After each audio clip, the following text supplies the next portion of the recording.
بسم اللہ الرحمن الرحیم بیٹا، چھٹا سبق اوور کوٹ، مصنف ہیں غلام عباس بیٹا۔ یہ سبق بیٹا افسانہ ہے، فرسٹ ایئر کی کتاب میں سارے افسانے ہیں، ناول کوئی شامل نہیں کیا گیا۔ افسانہ کہتے ہیں فرضی کہانی بیٹا، ایسی فرضی کہانی جس میں کوئی سبق آموز بات ہو بیٹا، بڑا مقام ہے اس کا بیٹا، مختصر کہانی ہوتی ہے۔ اور افسانہ نویسوں میں غلام عباس بہت بڑا نام ہے بیٹا، آنندی جیسے انہوں نے افسانے لکھے بیٹا، ناول لکھے، بہت بڑا نام ہے، اور یہ ان کا نمائندہ افسانہ ہے بیٹا۔ اوور کوٹ جو آپ کے انگلش کے سبق میں بھی موجود ہے، ایک طرح سے کنفیوژن بھی ہے، میں بتاؤں گا وہ آگے چل کر بیٹا۔ بنیادی طور پر ایک نوجوان کی کہانی ہے بیٹا، جو بڑے اس نے کہا کہ خوش لباس بیٹا، اچھا لباس پہنا ہوا، خوبصورت لباس پہنا ہوا،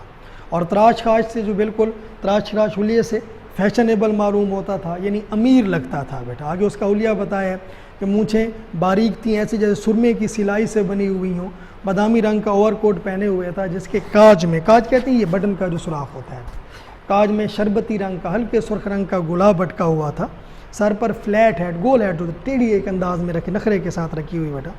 سلک کا گلو بند تھا، ہاتھ میں ایک چھڑی تھی، اس کو گھمائے ہوئے جا رہا تھا۔ آگے یہ سارے لاہور کی سڑکوں کے ڈیوس روڈ، مال روڈ، سارے اس کے چیرنگ کراس، نیچے انہوں نے دیا بھی ہے حاشیے میں پنجاب اسمبلی کے سامنے والا چوک، یہ سارا کچھ اس میں دیا گیا ہے بیٹا۔ اور وہ کہتے ہیں ہفتے کی شام تھی، اتوار کو چھٹی ہوتی ہے، ہفتے کی شام میں ذرا لوگ ایزی ہوتے ہیں، اس لیے وہ بتا رہے ہیں کہ وہاں پہ رش تھا، سرد اور تند ہوا، تیز ہوا، کیونکہ سردیاں تھیں بیٹا، تیزی سے چل رہی تھی، دھات کی طرح لگ رہی تھی،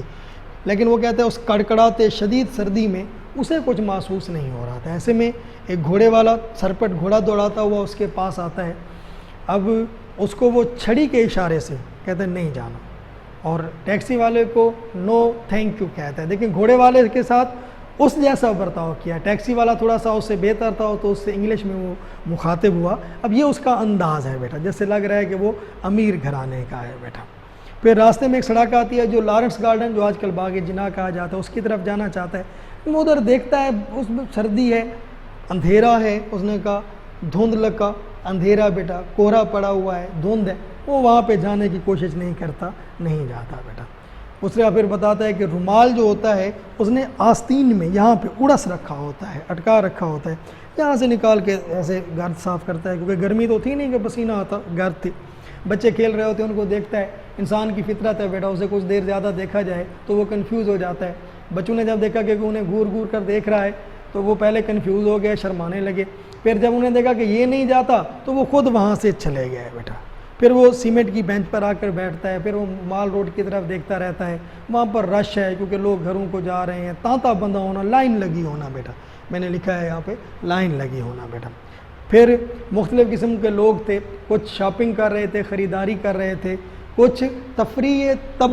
طبیعت کو خوش کرنا، یعنی کچھ ایسے تھے جو دیکھ رہے تھے، گھوم رہے تھے، خریداری نہیں کر رہے تھے، لیکن کچھ ایسے تھے وہ یہ کام بھی نہیں کر رہے تھے، وہ بس ایک جگہ کھڑے ہو کر رنگ برنگی روشنیوں کو دیکھ رہے تھے بیٹا۔ پھر وہ بینچ پر بیٹھا تھا تو اس کے آگے سے لوگ گزر رہے تھے، ہر وضع اور ہر کماش کے لوگ تھے بیٹا، کماش قسم بیٹا، وضع حلیہ، تاجر، سرکاری افسر، طالبات، نرسیں، اخباروں کے نمائندے، سردیاں تھیں، سب نے کوٹ پہن۔ اب کوٹ ہر ایک کی استطاعت کے، امیر تھا تو اس نے کراکلی ایک خاص قسم کا کپڑا ہوتا ہے، جیسے ٹوپیاں اور کوٹ بنائے جاتے ہیں، قیمتی کپڑا ہوتا ہے، وہ جو جناح کیپ ہوتی ہے جس سے بنائی جاتی ہے وہ بیٹا۔ جس کے پاس پیسے تھے وہ ورنہ لنڈے سے لیا گیا، نیلام سے مراد لنڈے سے لیا گیا، فوجی پٹی کے جو نیلامی خاکی پٹی کے کوٹ تھے وہ جس کی جتنا تھا اس نے لیا ہوا تھا۔ اب نوجوان کا اپنا کوٹ تھا تو پرانا لیکن بڑا بڑھیا تھا، کسی ماہر درزی کا سلا ہوا تھا، کالر خوب جمے ہوئے تھے، کریزیں، یہ استری سے جو لائن پڑتی ہے اس کو کریز کہتے ہیں، کریزیں بڑی نمایاں تھیں، بٹن سینگ دھات ہوتی ہے چمکدار بیٹا، جس میں وہ بڑا خوبصورت لگتا تھا، مگن خوبصورت بیٹا، میں نے لکھا ہے اس کو کہ اچھا لگتا تھا، خوبصورت لگتا تھا بیٹا۔ پھر وہ ایک آتا ہے اپنا سگریٹ کے صندوقچے والا، وہ ڈال کے اس سے وہ بات کرتا ہے کہ 10 روپے اس زمانے میں بہت بڑی رقم تھی، آج کے حساب سے یوں سمجھ لیں کہ اگر 1000 نہیں تھا تو 500 کے برابر تو تھا، اس لیے پوچھتا ہے اس کا چینج ہے، وہ کہتا ہے نہیں ہے، کہتا ہے لا دوں گا، کہتا ہے بھاگ گئے تو پھر ایک آنا بیٹا، ایک آنے کا وہ سگریٹ لیتا ہے، بلی آتی ہے اس پر ہاتھ پھیرتا ہے، پور لٹل سول کہتا ہے،